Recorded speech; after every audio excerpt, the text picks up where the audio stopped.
Yan guys, pipili tayo ng laptop ngayon. Nandito na tayo. So, ayan. Then gusto natin kunin. I-check natin kung okay ba siya.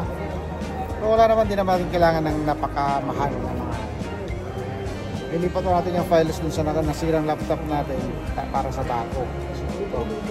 So yan na yung ano natin. Pero mag-ikot muna din tayo. Check natin yung iba. Samahan nyo ko. Explore pa natin yung iba bago natin kunin. Pusuan lang natin yun. So yung trip natin guys, ano lang siya, Windows 11 din yan, 399 lang. Ang pinakanan niya ngayon, pero ano lang siya, Core i3. So ayan,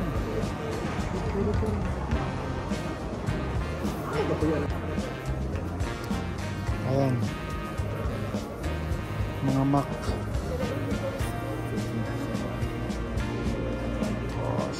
MacBook 14 Supercharged. Ito na yun.